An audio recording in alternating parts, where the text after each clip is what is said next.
Now my students this morning, they didn't do a very good cleanup job. You should always brush down your chips on this machine.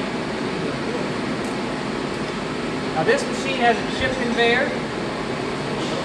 So a lot of times at the end of class, you're better off just letting the chips sit in there, and that way all the coolant drains off of it. That way you're not throwing away your coolant.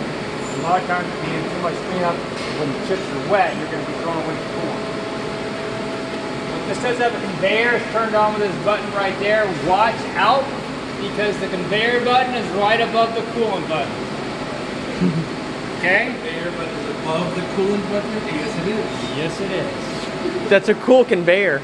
So if you're standing right there, right about here, Demetrius, if you're standing right about there, here, stand right here. When I push that, you're going to be a little wet.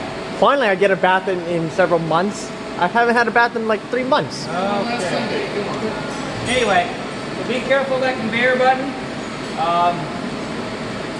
It will kind of pull the chips away. Just make sure you're not, if you're looking for a part of something, make sure you're not looking for a part when that thing is on. If you get your fingers caught in it, that thing will probably... And you'll lose your part. You'll lose your finger. Okay?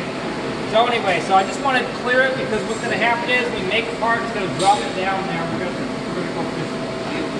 Okay? I'm going to go ahead and just shut it off when I run.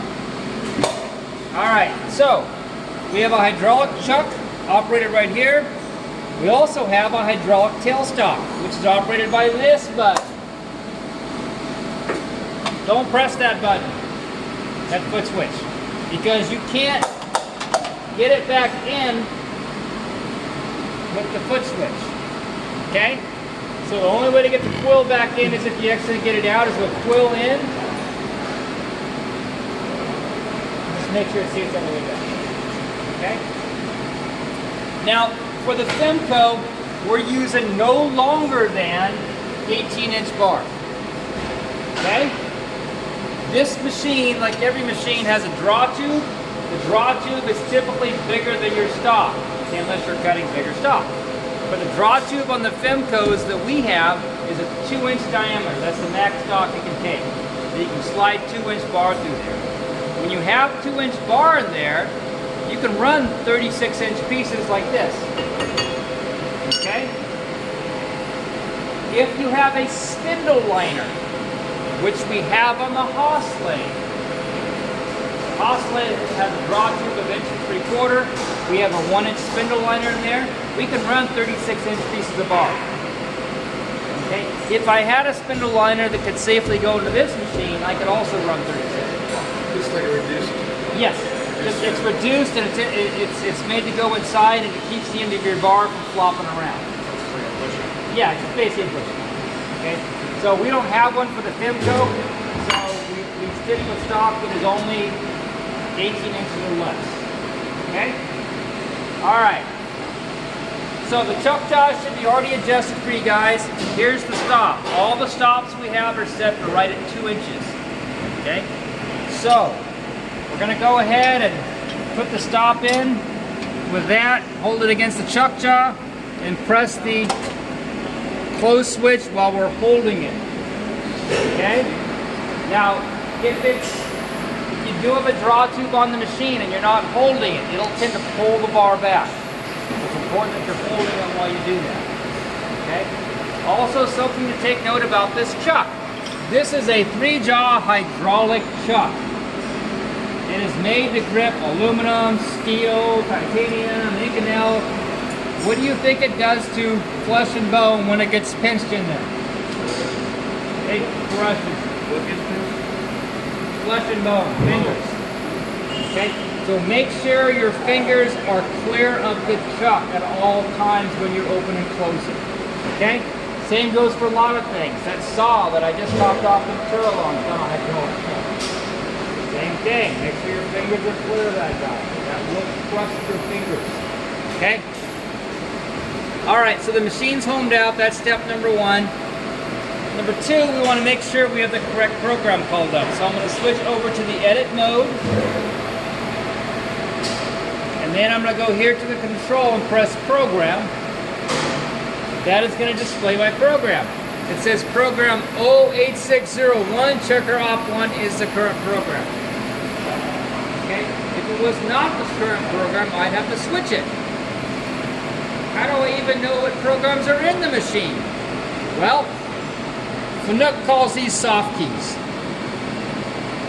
So, LIB, short for library, brings up the programs. And 05 is checkers op 2 backside.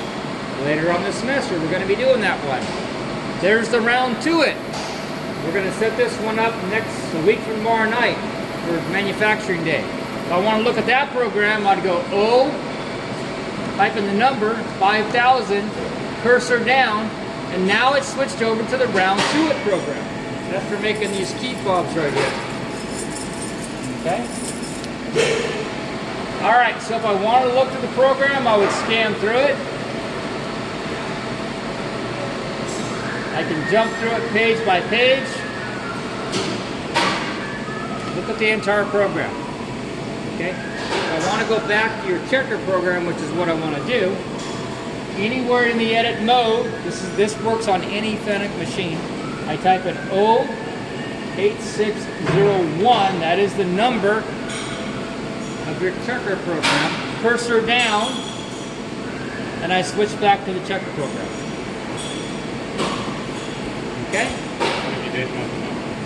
Well, then you have to go to the library, and you'd have to find the number. Page down brings up the next series of 06500, 08601 right there. So you can keep paging down in the library. It'll just repeat back to the top. It just pages through all the programs that are currently in it. Each page is one program? Well, no, each page here, it goes from program 06500 all the way to program 08802. If I page down again, it starts at program 0001. Okay, 10 programs. Okay, so then you can just choose the program and it pulls Yeah, up all yeah. the You know, if I had only 2 or 3 programs in there, that's all you would see. Okay. So depending upon the machine, lathe programs are relatively short, so you'll get a lot of programs built up. It says we have 2,100 bytes free, 21,000 actually, and I have 48 program numbers free. So even though you have more than 48 programs you can use, you can only have 48, 58, you gain about 63. You only can use 63 at any one time. Okay? Alright, so what I would like you guys to do is kind of cursor through the program, take a look at it, make sure everything is okay with it. Okay? Now, when you look into the program, on a Femco machine, cursor down is about your only option for going through it. That or page down. This goes down a little quicker. It's very important when you're done looking at a program is to reset the program. Because, and this is true to any POS machine also, if I switch to automatic or memory right now, and I go to start this program and run it, where do you think I'm starting from? Right Where your cursor is. And if I reset in automatic on a Femco machine, it doesn't reset anything. Okay? So always make sure you go to edit, reset. You see the program number there? Okay? And we're ready to go. Okay? So going from the mode you were in library, right? Right now I'm in edit mode. So you have to be still in edit before you go to auto. Right. If I want to see the library edit, I go to library. And then I can look at the library. Okay. Alright, so we are in program 08601. I'm going to switch to auto. Now we're ready to run. Okay? Now, when we run programs on the Femco machine, there is a page right here called the check page. Okay? Check page says checkers op1.txt. It's going to tell you a little bit about the program position where we're at. It's going to tell us this is to go, where we're going to. So it's going to give us some information about the program. Now this machine, it does have some interlocks on it. Now, because we cannot see whatsoever what's going on through this window. Typically on this machine, if we want to see what's going on, I'm going to stand right about where Nick is, and I'm actually going to peek through right here. But I'm not going to open the door. Okay? If I open the door even that much, it will cause an alarm on the machine if the door interlock was turned off. So we have the door interlock turned on right now, which means it will run just like that. Okay? Keep that in mind, because if you press start, it's going. Okay? Alright, there's some other interlocks on the machine. First of all, the edit node. We can lock out the memory so nobody can edit it. Okay? We can also change the chuck clamp. This is the chuck clamp interlock. Right now, the chuck clamp is set so the machine will only run when the chuck is closed. If I open this chuck,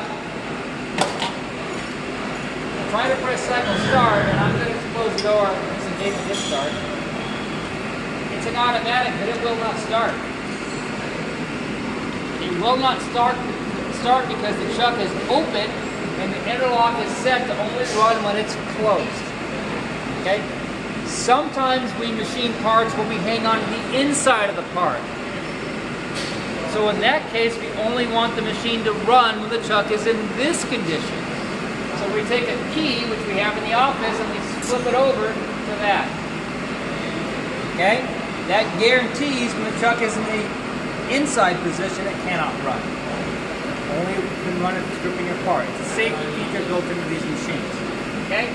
So it's that interlock. Also, let's say we were doing work with a tailstock. I was doing some work on this on centers. Okay? In that case, I probably would start off chuck real close to the part. My first operation would be probably a facing tool and then a center drill. And the center drill would establish a center point. Then I'd have a program stop where this would open. I'd pull it out to a certain spot. That's totally unsafe the way it is right there, right? That's like deadly unsafe. So I would want to have it so my tailstock came out and went into that center hole. Well, the tailstock interlock, when it's turned on, it will not let the machine run unless that tailstock senses pressure that it's pushing on the part. That's an important safety feature. Okay, even though it will run fine without having that setting on, I can tell you from experience, when you're running parts all day long, 10, 12 hours, and I do sometimes at my shop, a lot of times the guy running it, at about the 10th, 11th, 12th hour, I'm damn tired. And there's been times that I've caught myself loading up a big part on center that's supposed to have a center, and I close the chuck, and I close the door, and I press start, and I'm going, how come it didn't run? And I open the door, and lo and behold, I didn't apply the tailstock. Had it ran, it would have been a disaster. Because the part would have came out, it would have ripped up my turret, would have ripped up my machine, and you know, hopefully no one gets hurt. Okay? So anyway, the tailstock interlock is very important. Some machines, these are like on the side of the machine, depending upon the brand and the manufacturer. It's very important to use them when the operation requires it. Even if it's you and you're an experienced guy, okay? You always need to set up your interlocks. So I'm holding this against the stop. Now we have all of our stops set up so they're 2 inches each side. You can't go wrong. It may not be that way in the future. Okay, the advanced class, some of the chest pieces get a little longer and stuff, so watch out for these stops. Okay? Alright. So now we really can't see much when this thing runs. If you want to watch it, you kind of can looking through the edge here, but you got to watch out because you may get a bath. I turned off the coolant when I got close. This is the feed hold button. Okay, so it's running right now. I can let it get close to the part and I can hit feed hold. Now, nice thing about feed hold is I can look at distance to go, 2 inches. going to a position at Z 10,000 in front of the part, I can look over here and look at the tool and see, is it about 2 inches in front of the stock? It is. So it looks like this tool is properly positioned. Okay? So I'm going to close the door, turn my coolant back on, I'm going to let it run. Now we also have optional stop, I can put that on. So it's gone through its cycle. There's what the first operation did. It just faced the part and cut a couple steps to rough it. Okay? Pretty damn fast. It's to minor rough cuts. Alright, so now if I press start with the door open, it'll go. And you will get wet right here. You will get blasted. Okay? Close the door. You want to kind of check it. I mean, you kind of can. It's so damn hard to see. Look at the washing machine there. It says distance to go minus 1.75 in Z. X is out of position, and that looks like about where it should be. We'll pull on, let's let it finish.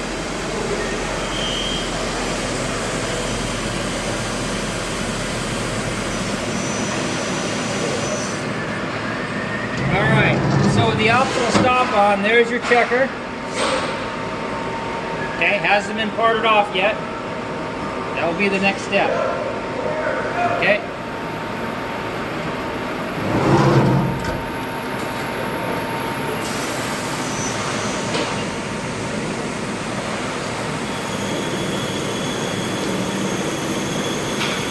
Now with the optional stop turned off, it'll just run through continuously. Okay, that's really how you guys are going to run it. So there's the part. What's it? Oh yeah, tops are on their way, right? All right, so now it's time to go fish. It's right over there. It's all right, so we want to inspect the part, make sure it's good before we make a bunch of bad parts. Okay.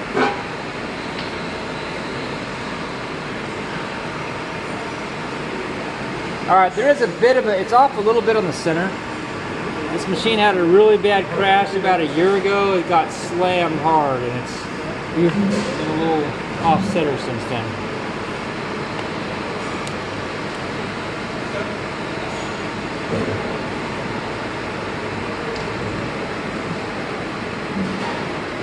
All right, so when I check it, I'm gonna go out to this diameter first. This one's my tightest tolerance in the part. It's listed out as a 749 plus 0 minus 2 on your drawing, okay? So I'm measuring right about, it's close to 749, not 748. Just a couple tenths over 748, so I'd say it's just about right, okay? We do have the ability to make tool wear offsets on this machine. Now when it calls the tool that T0202, that is called the T02 turret position. It is also called the geometry and wear offset. So for every X move that tool makes, I can make it cut 2 thousandths bigger, 2 thousandths smaller, 5 thousandths bigger, 5 thousandths smaller, whatever it is I adjust. But it's coming out right about 748, so that's a good part, okay? Now, if that tighter tolerance is in print, more than likely, every other X dimension is fine too. So, but we'll check it.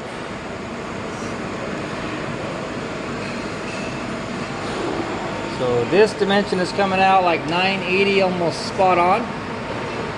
Okay, so we're good there. Overall length of my checker.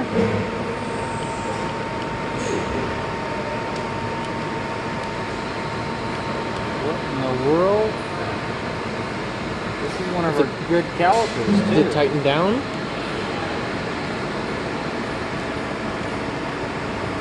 I can see chips on it. I guess somebody didn't clean it. Wow.